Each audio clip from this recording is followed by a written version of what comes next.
Hey guys, what's going on? My name is Jake from TodaysiPhone.com, and here are this week's biggest stories. Now, the first thing I want to tell you about is the T-Mobile iPhone.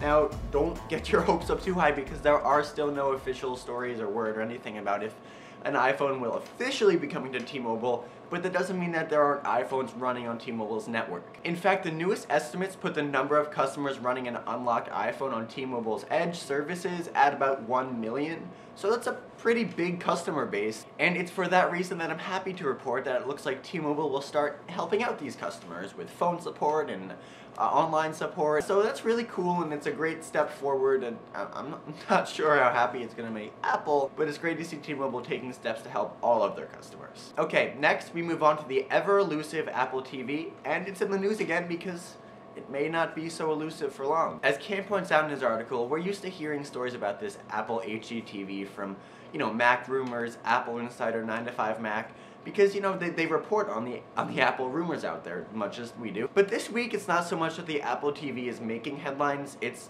where it's making headlines. Techno Buffalo released an article this week claiming that someone over there has been in contact with a high-ranking source in a major electronics retailer, and they claim that the Apple TV is not only in the works, that they've seen a pre-production model, and it could even come out sometime in April or May of this year. Rocking an OLED panel, comes up to 42 inches in size, and of course it's stunning, but really, would you expect anything less from Apple? Now, those features aren't too surprising, but like we've said before, there's also speculation that it could have some sort of Siri feature, some sort of facial recognition feature. It's obviously going to be connected to iCloud to manage your pictures, your music, your videos. It's going to connect to iTunes, YouTube, and all that fun stuff. But if you take anything away from this story, it's not the release date or the features, because there's really no way of knowing those things until Apple announces them.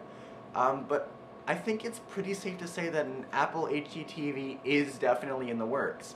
Mentioned in Steve Jobs' biography, mentioned on the rumor sites for months and months and months, and now starting to appear on, news sites and the bigger tech sites. Things are definitely happening. Okay, and moving right along, there's a lot of bad about jailbreaking, but there's also a lot of good, and one of my favorite things of all time in the jailbreak is not like adding crazy themes or changing every single thing about your iPhone and making it run Android or anything like that. I like the tweaks and applications that don't try to replace or change Apple's features, but they work with them and make them better. And that's why I'm really excited to tell you guys about these two Siri tweaks I found.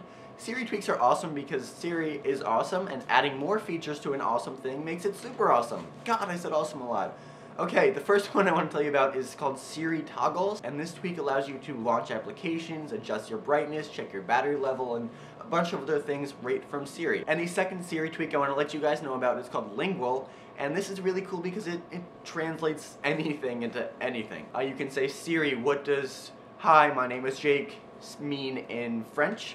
Siri, how do I say "boy, am I hungry" in Spanish? I'll put the list of languages supported up on the screen right now because I cannot remember them all, but this tweak is awesome. The only negative I can think of this tweak is that I can't use it in my class, and I am so bad at Spanish.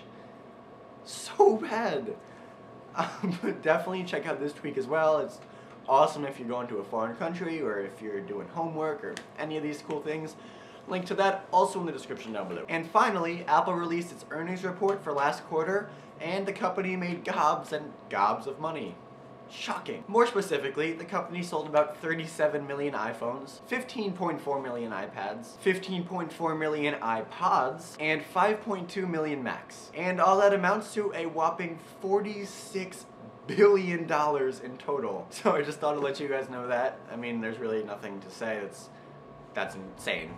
So, okay, well that's all the big news for this week, guys. Thank you very much for watching. Before I go, I want to leave you with a question of the day, and that is, how many of you guys are running an unlocked iPhone on T-Mobile? The figures say it's somewhere around 1 million, but I'm interested to see where today's iPhone readers fall into that. And also, those of you who are, or even those of you who aren't, how do you feel about T-Mobile supporting these unlocked iPhones?